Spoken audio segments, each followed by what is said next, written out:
Fairing depan motor KTM RC16 Jack Miller dalam kondisi berlubang cukup besar usai balapan sprint MotoGP Australia 2024. Lebar lubang di fairing motor Jack Miller tersebut cukup besar sehingga lengan tangan pun bisa masuk melewatinya.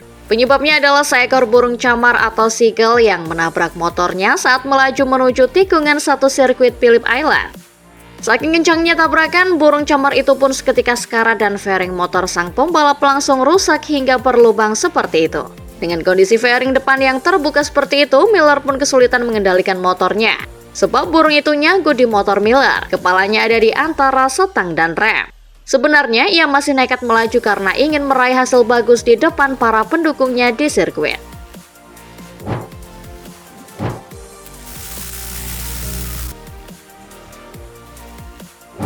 Maverick Viñales masih menyimpan kekesalan soal insiden dengan Marco Bezzecchi di sprint MotoGP Australia 2024. Terlebih lantaran Maverick Viñales belum mendapat permintaan maaf sedikit pun dari Marco Bezzecchi meski keduanya sudah sempat bertemu. Viñales mengungkap bahwa murid Valentino Rossi itu bahkan tidak berusaha menemuinya untuk meminta maaf. Tapi Viñales sudah cukup puas lantaran steward telah memberikan hukuman long lap penalti buat Bezzecchi karena insiden tersebut. Viñales pun mengklarifikasi kata-katanya sebelumnya yang seolah bernada ancaman jika Bezzecchi tidak dikasih hukuman oleh steward.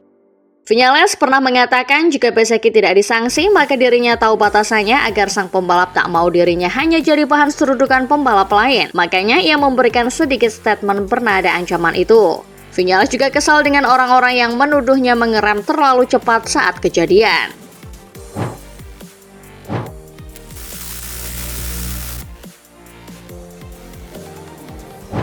Masyarakat Indonesia ikut bangga dengan pencapaian Aldi Satya Mahendra menjadi juara dunia balap motor World SSP 300 2024. Tak terkecuali bos H Putra 969 Racing Team, Haji Putra Rizky Bustaman yang menyiapkan hadiah spesial buat Aldi Satya Mahendra.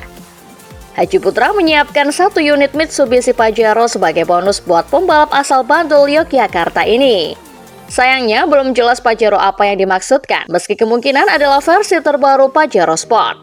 Hal itu terungkap lewat story Instagram yang diunggah akun H Putra 969 Racing Team yang memang dipegang langsung oleh sang bos. Putra Rizky memang dikenal sangat royal kepada pembalap berprestasi di kancah internasional maupun nasional. Tanpa membedakan pembalap tersebut dari Honda atau Yamaha, pembalap tersebut akan mendapat bonus darinya langsung jika mencatatkan prestasi membanggakan. Selain itu, sebagai rasa syukur dan bangga, Haji Putra juga akan memberikan giveaway umroh gratis buat 5 orang beruntung.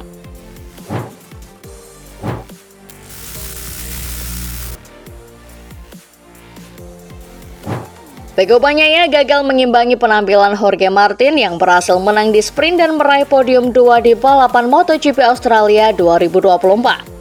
Menyikapi jarak poin yang semakin melebar, Pecco Bagnaia mengungkit insiden dengan Alex Marquez di Aragon bulan September lalu. Crash tersebut membuatnya kehilangan banyak poin berharga yang dampaknya terasa hingga sekarang ini. Meski memiliki beberapa kelebihan, Bagnaia juga menyadari ada beberapa kekurangan di dalam gaya balapnya yang membuatnya kalah dari Jorge Martin dan Marc Marquez. Gaya balap yang dimaksud adalah motor yang dikendarainya memiliki tendensi melaju melebar dan sangat krusial untuk tetap berada di cup seperti Jorge dan Marc.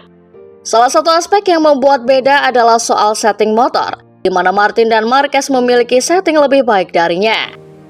Bagnaia sendiri belum mau menyerah karena masih ada 3 seri di mana ia bisa membalikan kedudukan.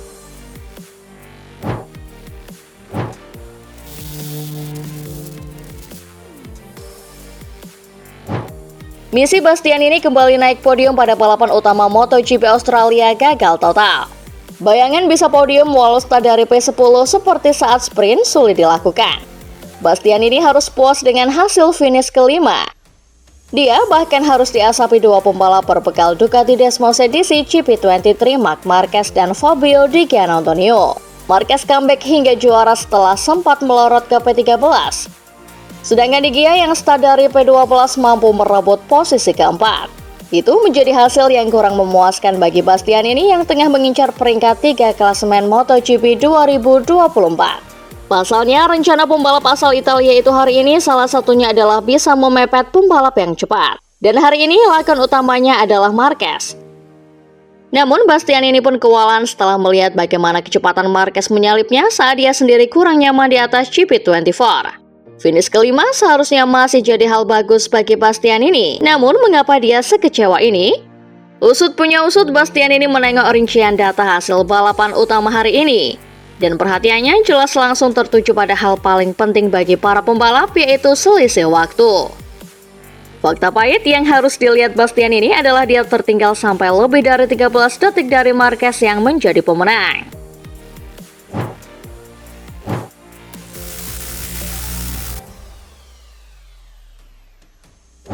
Johan Zarco menjalani musim yang sangat kontras sepanjang tahun ini, termasuk di seri GP Australia di sirkuit Phillip Island akhir pekan lalu.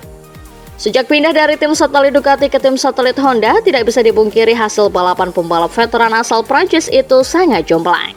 Sebelumnya sering bersaing di depan dan bahkan bisa menang di GP Australia 2023. Zarco kini sering di belakang dengan motor Honda RC213 yang masih terpuruk. Tayal kesempatannya mempertahankan kemenangan di seri Australia tahun ini memang sudah diduga banyak pihak akan sulit. Memori manis dengan selebrasi Black Flip khas Zarco pada tahun lalu sulit diulang lagi. Zarco pun sangat sadar akan hal tersebut. Oleh karena itu, sejak awal targetnya adalah bertarung semaksimal mungkin dan pulang dengan membawa poin alias finish 15 besar. Dan capaian itu terwujud. Pembalap 35 tahun itu finish ke-12 pada balapan utama hari Minggu. Posisi ke-12 jelas bukan hasil bagus dan memuaskan. Namun setidaknya ada hal yang jauh lebih membuat mata Zarco berbinar. Seakan tak percaya, Zarco mampu melaju dengan pace alias kecepatan waktu yang konsisten berada di bawah 1 menit 29 detik. Kecepatan Zarco berada di detik yang sama dengan pembalap 10 besar sejak menuju paruh balapan selama 27 lap kemarin. Hanya Marc Marquez dan Jorge Martin, pemenang lomba dan runner-up yang dengan mudah mencapai kecepatan 1 menit 27 detik. Kemampuan Zarco memacu motor Honda dengan pace yang kompetitif patut diapresiasi. Pasalnya, motor Honda masih memiliki banyak keterbatasan. Namun sejauh ini hanya dia yang paling sering menembus keterbatasan motor pabrikan asal Asaka Jepang itu. Perlu diketahui, pada balapan di Phillip Island kemarin, Zarco juga menjadi pembalap Honda terbaik di antara 3 rider lainnya. Dia lebih baik daripada Luca Marini yang finish di urutan ke-14, Takaki Nakagami di peringkat ke-18. Sedangkan pembalap lainnya Joan Mir Rapsol Honda gagal finish akibat crash.